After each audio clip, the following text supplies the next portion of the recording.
messieurs, bonsoir. À la une de cette édition d'information, coopération Cameroun-Banque africaine de développement, les parties veulent réduire les délais de décaissement et d'exécution des projets pour la période 2015-2020.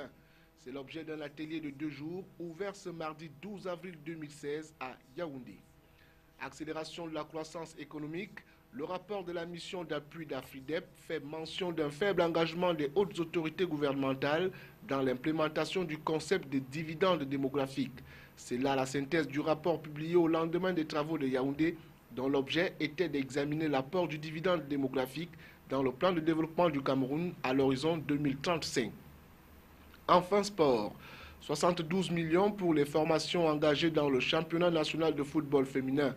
12 clubs, dont 6 des régions du centre et du sud, vont animer ce championnat de première division qui a commencé le week-end dernier. Voilà pour les titres. Mesdames, Messieurs, bienvenue au journal et merci de nous accorder votre préférence au quotidien. Coopération Cameroun-Banque africaine de développement, les parties veulent réduire les délais de décaissement et d'exécution des projets pour la période 2015-2020. C'est l'objet d'un atelier de 2 jours ouvert ce mardi 12 avril 2016 à Yaoundé. La cérémonie d'ouverture était coprésidée par Yaouba Abdoulaye, le ministre délégué auprès du ministre de l'économie, et de Racine Khan, le représentant résident de la BAD au Cameroun. Le point avec Salmon Foué, Marcel Vandraben et Valdez Kougan pour le récit. Le portefeuille de la Banque africaine de développement au Cameroun totalise à ce jour des engagements cumulés d'un montant de 616 milliards de francs CFA au profit d'une vingtaine d'opérations. Toutefois, les projets camerounais bénéficiaires des financements de la BAD affichent un taux de réalisation satisfaisant de l'ordre de 55%. Plus de 18 mois sont généralement consommés pour parvenir au premier décaissement dans les guichets du groupe de la Banque africaine de développement. Ce bilan quelque peu mitigé d'une coopération qui se veut dynamique est plombé par plusieurs goulots d'étranglement au nombre desquels une maîtrise approximative des procédures de passation des marchés, la mobilisation généralement tardive des fonds de contrepartie, une maturation discutable des projets à financer et la faible maîtrise par les acteurs des procédures de décaissement et d'acquisition, que ce soit du côté du bailleur de fonds que de celui du gouvernement. C'est fort de ce diagnostic et dans l'intention de juguler la sous-performance relevée dans l'exécution de certains projets que les parties ont décidé de revoir la stratégie pays pour la période 2015-2020. Pendant 2 jours, les experts du groupe de la BAD, ceux du ministère des Marchés publics, les chefs des cellules d'exécution des projets financés par la BAD, les coordonnateurs des projets et les représentants des maîtres d'ouvrage auront à cœur de ramener les délais de décaissement de 18 à 6 mois, de s'approprier les astuces de maturation des projets et de raccourcissement des délais de traitement des dossiers d'appel d'offres. La construction des routes Batsenga, Yoko et Ketanju en dépendent. Vous le savez, cette stratégie s'appuie sur 2 piliers essentiels. Le premier pilier a trait au renforcement des infrastructures pour une croissance inclusive et durable. Et le second pilier a trait à la problématique du renforcement des capacités, notamment dans les secteurs du transport et de l'énergie, qui sont des secteurs dans lesquels la banque consacre une part importante de son portefeuille.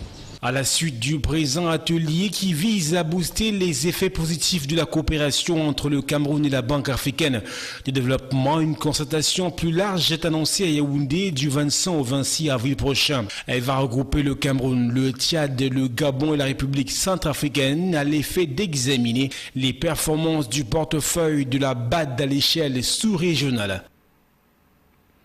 Dividende démographique, on en reparle. C'est à la suite de la publication de la synthèse du rapport de la mission d'appui d'Afridep au Cameroun pour le bénéfice du dividende démographique, lequel rapport fait mention d'un faible engagement des autorités gouvernementales dans l'implémentation du concept de dividende démographique. Les détails avec Salmon Foué, Marcel Vandraben et Colombe Catal.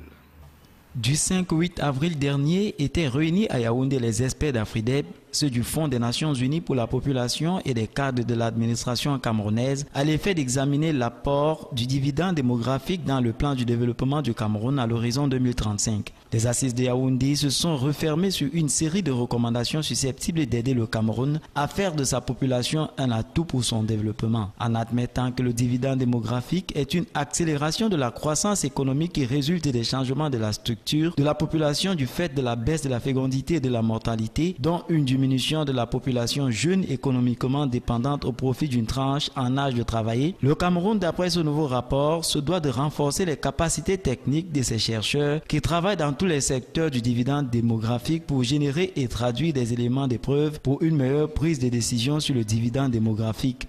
Renforcer les capacités des décideurs à utiliser les preuves du dividende démographique dans la planification et la supervision des projets de développement intégrés, de renforcer les capacités des acteurs intermédiaires tels que les journalistes et la société civile dans l'utilisation des preuves du dividende démographique pour améliorer la reddition des comptes. J'ai constaté que le Cameroun a déjà beaucoup fait dans tous les différents secteurs, à savoir l'éducation, santé, l'emploi, la formation professionnelle, ainsi que tout ce qui est l'engagement de la jeunesse pour construire à son propre développement. Le dividende démographique offre un cadre référentiel pour aider à mieux structurer les investissements dans ces secteurs-là, pour assurer qu'ils sont en train d'avancer ensemble, qu'ils atteignent leur niveau de croisière ensemble et que les objectifs vont se compléter pour ne pas faire qu'il y a un domaine qui est laissé derrière les autres. Au regard de la structuration de la population camerounaise caractérisée par sa jeunesse évaluée à environ 43%, le rapport n'a pas manqué de relever pour fustiger la faible adhésion et un engagement mitigé des hauts leaders et responsables gouvernementaux face aux opportunités de développement qu'offre le dividende démographique. Car, conclut ce volumineux rapport, il existe au Cameroun un fort intérêt pour le dividende démographique en ce sens que ce dernier apparaît comme un véritable levier pour l'opérationnalisation de la version 2035. Tout autre chose à présent, la tournée de prise de contact du gouverneur de la région de la Damawa s'est poursuivie la semaine dernière. Kildadi Boukar s'est rendu dans le département du Mbéré, touché du doigt les réalités que vivent les populations de cette partie du pays. Joseph Mwafo et Colin Bekatal. C'est par Ngawi, arrondissement du département du Mbéré, victime il y a quelques années des exactions des rebelles venus de la Centrafrique que le gouverneur de la région de la Damawa a poursuivi sa visite de prise de contact. En guise d'accueil et profitant de la présence de la première autorité de la région en ces lieux, le maire Abdourahmane Labi va émettre le vœu de voir l'arrondissement de Ngawi bénéficier ne serait-ce que de l'électrification et de la construction du bâtiment devant abriter le centre médical. Le numéro 1 de la région va à son tour promettre à l'autorité municipale de rendre compte à qui de droit. Les autorités collaborateurs ont également pris la parole pour rassurer les populations sur l'éducation, la santé, la sécurité et l'énergie. Partout où il est passé, que ce soit en Djoron, en Diro, à Menganga, le gouverneur a exhorté les uns et les autres à collaborer sans faille avec les autorités administratives, de dénoncer tout acte suspect et d'éviter d'appliquer la justice populaire. Le délégué régional des enseignements secondaires au nom de sa tutelle a promis aux différents acteurs du secteur éducatif, la transformation du lycée de Ndjoron en lycée bilingue, du CETIC en lycée technique et bien d'autres encore. Dans un avenir proche, l'arrondissement des Dir verra la construction de la résidence du sous-préfet, la multiplication des écoles et l'électrification rurale.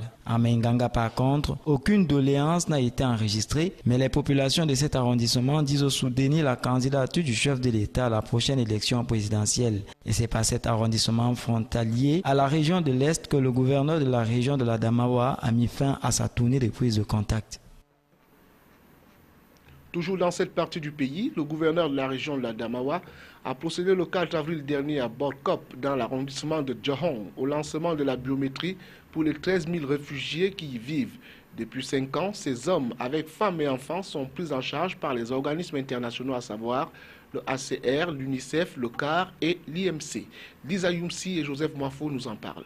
C'est suite aux extractions en République centrafricaine, aux conflits agro-pastoraux, que ces populations Boroho, Aoussaï en majorité centrafricaine se retrouvent dans ce camp à eux conçu. Cette phase biométrique qui va durer 3 semaines aura pour objectif de recenser tout le monde afin qu'ils soient identifiés et bénéficier des subventions et autres aides. Dans son allocution de circonstance, le gouverneur de la région de la Damawa, Kildadi Boukar, a tout de même encouragé et remercié les ONG qui œuvre pour ces couches sociales défavorisées. Le numéro 1 de la région va par la suite inviter les réfugiés à se faire enregistrer sur les listes pour être reconnus officiellement. Le camp des réfugiés de Borgop est une localité où l'agriculture reste la seule et unique activité qui a pris de l'ampleur et qui permet aux populations de joindre les deux bouts en plus de l'appui des organismes internationaux implantés ici. Il faut également dire que l'accès à l'éducation n'est pas chose facile puisqu'une seule et unique école est construite dans cette localité qui compte plus de 500 élèves. Le gouverneur Kidadi Boukar ne manquera pas pour l'occasion de sillonner les différents ateliers pour s'enquérir de l'évolution des activités de la biométrie qui d'ailleurs se déroulent sans souci.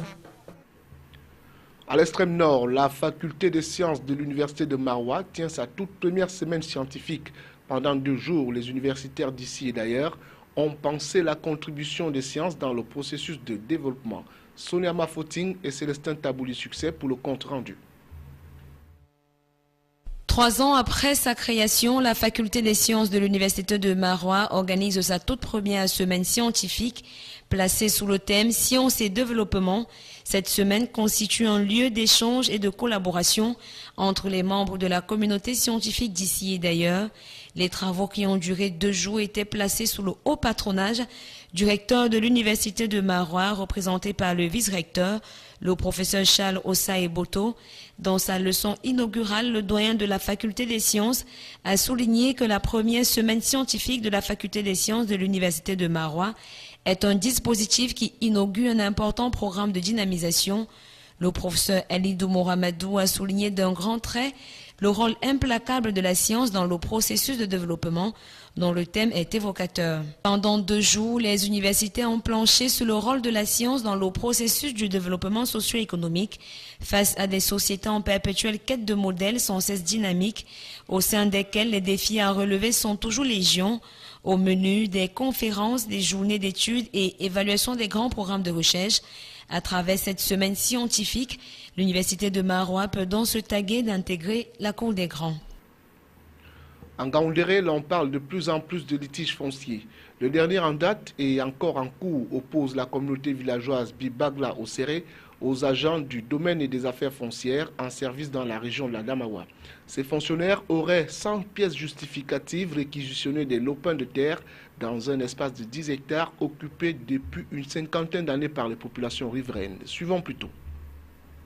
Certains sont installés ici depuis 45 ans, 25 pour d'autres et 10 ans pour les nouveaux occupants. Ils se partageaient paisiblement cet espace de 10 hectares situé en Gaoundéré, précisément dans la localité de Bibagla au Serré Mardok, jusqu'à la survenance de ces litiges fonciers. À l'origine du problème, l'implantation des bornes par certains agents des cadastres, lesquels ont réquisitionné sans pièces justificatives cette partie de terre viabilisée. Les premiers occupants de cette zone, constituant en majorité des cultivateurs, n'ont eu pour seule voie de recours que d'engager le bras de fer avec les agents des domaines qui, eux, avaient déjà commencé à poser des fondations sur le terrain querellé.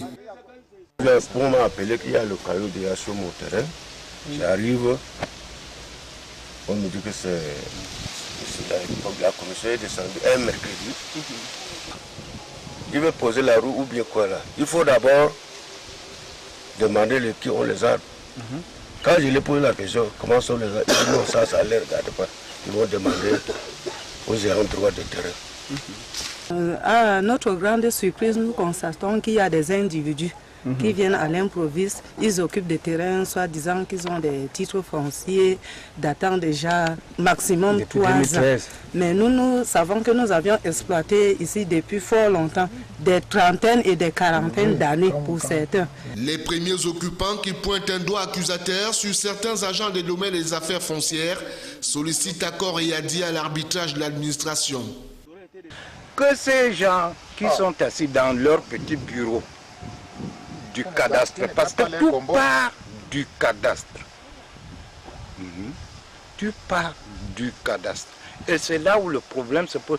Les victimes trouvées sur les lieux relèvent que certains hauts responsables de la République sont impliqués dans cette affaire. Maintenant, des individus qui impliquent le ministre Madame Yahou Aoussatou, qui impliquent Alain Mebengo, qui impliquent... Mais vraiment, dites-moi, ces gens-là, Yahou Aoussatou connaît le lieu ici. Au sujet des titres fonciers, aucune partie dans ce litige n'en possède. Mais les premiers occupants font savoir que la procédure d'obtention a été lancée depuis 2013. En attendant la résolution de cette équation foncière à plusieurs inconnus, certains riverains ont jugé utile de porter le problème à l'appréciation des autorités administratives de la ville, car, disent-ils, la terre appartient aux premiers occupants. La terre appartient aux premiers occupants. Nous sommes ici plus d'une quarantaine d'années. Dans la suite du journal Culture, le paysage discographique camerounais s'enrichit d'un nouvel album. L'artiste musicienne Marly Zézézé était devant les hommes et femmes de médias ce 12 avril 2016.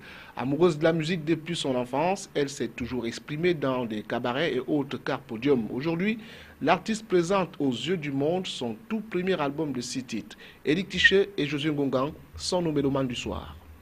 Dynamisme, courage, amour et autres promesses non tenues des hommes, exprimées à travers des rythmes variés tels que le bikoussi, la rumba, le folklore ékan, le merengue et le slow. Voilà les thèmes qui composent le tout premier album de Marly Zézézé, déjà dans les bacs. Ce qui m'a le plus inspiré, c'est d'abord ce qu'on vit au quotidien, en famille.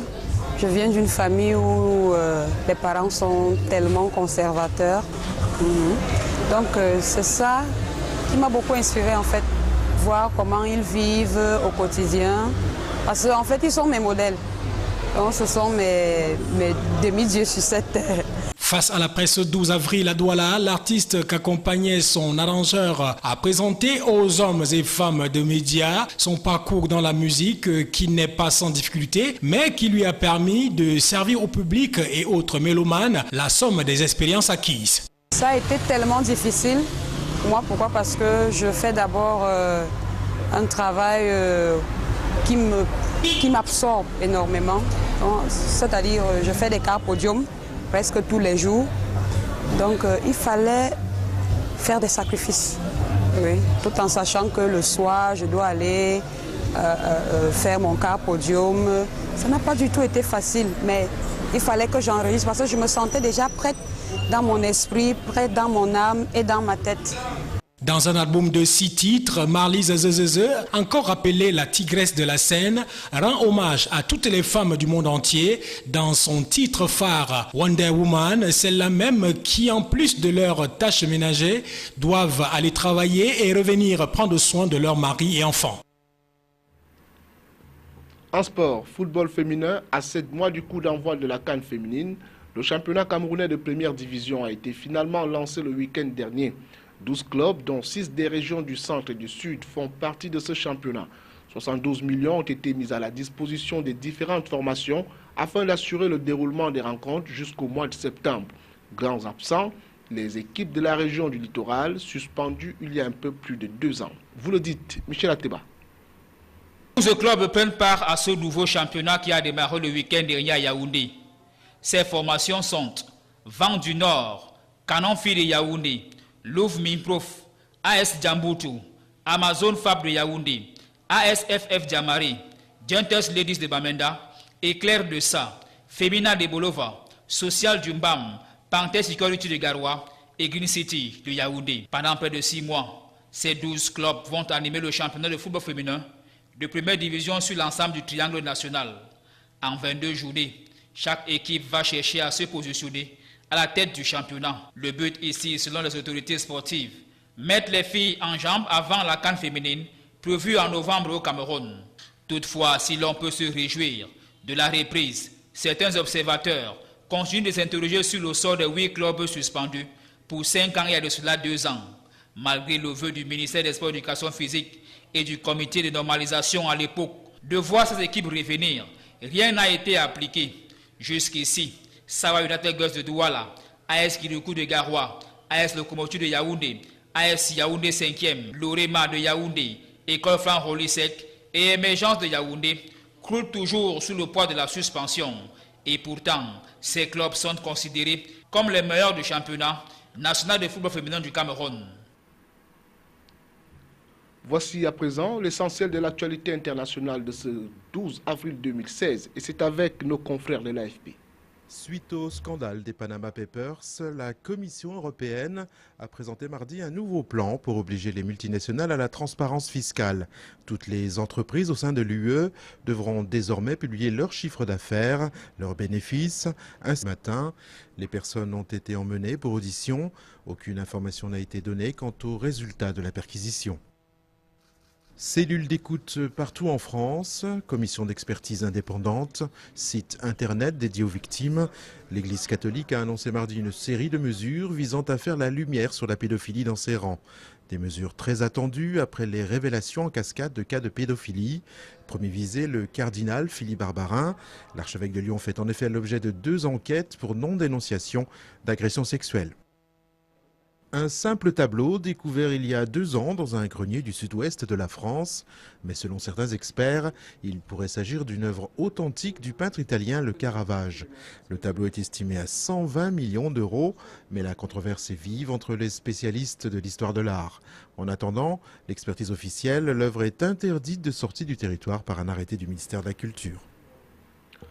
Voilà qui met un terme à ce journal et merci à tous de l'avoir regardé. Restez sur CamNews 24, le meilleur c'est ici et nulle part ailleurs. Bien le bonsoir.